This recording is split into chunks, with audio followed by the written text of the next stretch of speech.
I'm thrilled you guys are here. I'm so happy. Today we're gonna solve rational equations. One of my favorite things in the world to do, okay?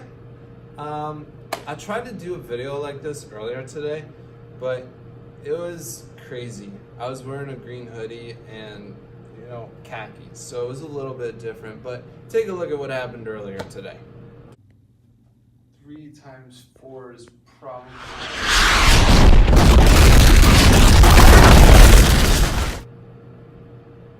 I'm glad I'm okay. I know you are too. Thank you for your concern. Appreciate it. Let's start solving some stuff, huh? All right, what's the solution of this? Whew. Oh boy. Here's the Josh Plant recommendation.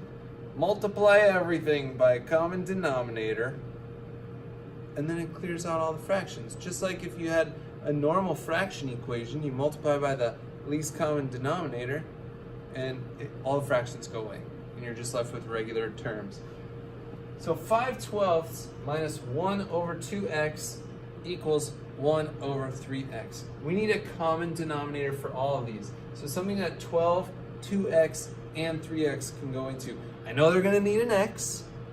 So 2 and 3, they both go into 12. So let's use 12x.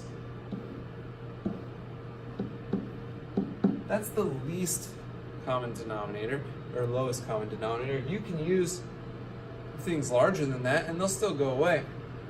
So here's what we're doing. Remember, when we multiply fractions by a whole number, you multiply it in the numerator.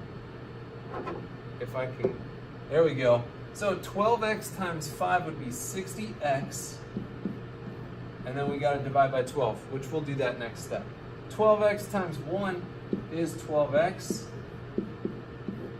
over 2x, and then 12x times 1 is 12x divided by 3x. All right, let's simplify. 60x divided by 12, 60 divided by 12 is 5, so we have 5x.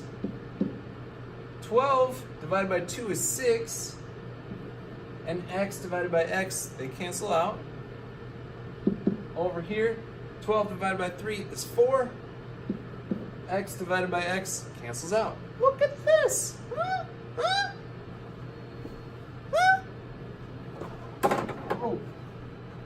Now we're just left with the normal two-step equation. Add your 6. 5x equals 10. Divided by 5. X equals 2. Now you're going to want to make sure that answer makes sense. And here's the thing you got to worry about. Denominators. You know how you can never divide by 0? So make sure that if you put in 2 somewhere, it's never going to equal 0 in the original equation. Here's the only x's on the bottom. 2 times 2 is 4. That's fine. 3 times 2 is 6. That's fine. Again, only worry about if it's going to equal 0. Oh, looky here. This is a whole number. Don't forget, every number is technically-ish a fraction. So 1 is still a fraction. It's 1 over 1. So if we're now looking at all the denominators, I got 1, I got x, and I got x squared. 1 goes into everything, so don't worry about that. But x and x squared, hey, we can make them both x squared. So we're going to multiply everything in this equation by x squared, or x squared over 1, and then it'll cancel out all of our denominators. So x squared times 1 is x squared divided by 1. We don't really need to write that, but I'm just writing it just because I care about you.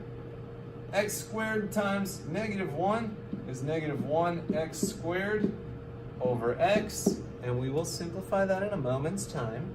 And then x squared times 12 is 12x squared over x squared. Now eventually you're going to get cozy with these, and you won't even need to write this step, because you're just going to simplify them in your head. But that's because you're a rebel, and you're good like that. So x squared divided by 1 is x squared. X squared divided by x is just x. So minus x. And then 12x squared divided by x squared, the x squareds cancel out. So we're just left with 12. Okay, now this is going to require some factoring in zero product property, all kinds of stuff. So we got to get it equal to 0. How do you move 12 to the other side in this case? Subtract it. X squared minus x. And then we have to subtract the 12 on this side. Now we've got it equal to 0, right? Did you see that? Wardrobe change. Jealous, J-Lo? Thought so. Okay. So now we got to factor it. You look at the last number, they multiplied a negative 12. It has to be a positive times a negative.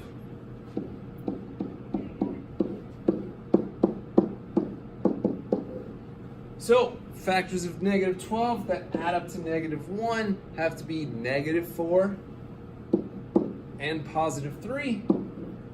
Then using our zero product property, if it says x plus 3, that means x equals negative 3. This says x minus 4, so x would be positive 4. Remember, we really need to worry about those denominators, that's what they're called. Making sure that none of them could ever equal 0 with these x's. So if we scooch back up here, if we put in negative 3 there for x, that's fine, that's fine. They both work out, no 0. Same thing with the 4. 4, and that would be 16, so that one's good. Cool? Only worry about the denominator, wow, twice, being 0. Now these ones, these are actually super easy. You're gonna be pros at these because you've kind of already done them when you just solved proportions. You got 4 over x plus 2 equals 3 over x plus 1. Really all you gotta do is cross multiply here. So we're doing 3 times x plus 2. Remember to set that up like a distribution problem. 3 parentheses x plus 2. And then on the other side, we've got 4 times x plus 1. No more fractions, just distribute and solve. 3 times x, 3x. 3 times 2, 6. 4 times x, 4x. And 4 times 1, 4. You run through your steps, solving equations, and you're like, oh, I gotta get the x's on the same side. So let's subtract 3x from both sides. Keep it balanced. 3x minus 3x cancels out. We're left with 6. 4x minus 3x, 1x. Then we just gotta get rid of plus 4. Subtract 4 from both sides. 6 minus 4 is 2. Check the denominators, make sure neither of them would equal 0 if we put in 2. So 2 plus 2 is 4, great. 2 plus 1 is 3, great. So if we did substitute that back in, it'd be 4. 2 plus 2 is 4, or equals 3 times 2 plus 1 is 3. 4 over 4 is 1. 3 over 3 is 1. It's a good way to check. Make sure you got 100% before you turn it in, okay? All right.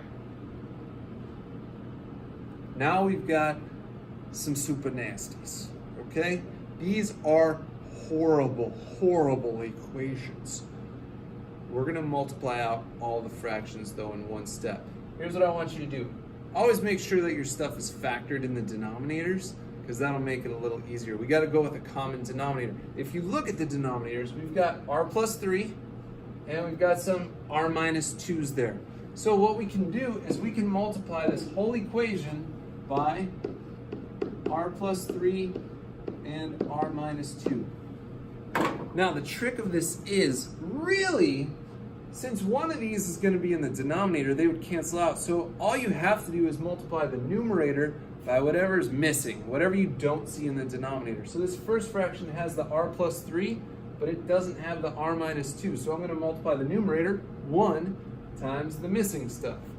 So we're going to do 1 times r minus 2.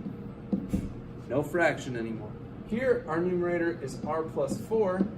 We're going to multiply it by what's missing. It's got the r minus 2, but it doesn't have the r plus 3. So we're going to multiply that on top. And then our other fraction, we've got 6, and we're going to multiply it by what's missing. It's got r minus 2, so we need the r plus 3. Check that out. No fractions anymore. How cute is that? So distribute 1 times r, 1r. 1 times negative 2, negative 2. If you're multiplying something by 1, it doesn't change. Over here, we got to FOIL some stuff. R times r squared. R times 3, 3r.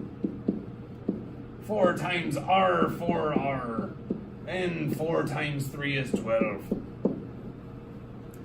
And we got the 6. 6 times r, 6r. 6 times 3 is 18. Wowza. That was rough. But, look at, a little sloppy, but we got this. All right, so my like terms. Let's start with the highest degree. I've got r squared.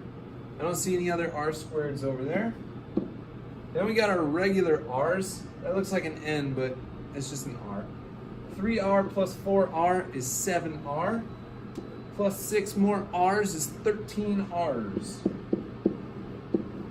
And then our regular terms, we've got 12 plus 18 is 30.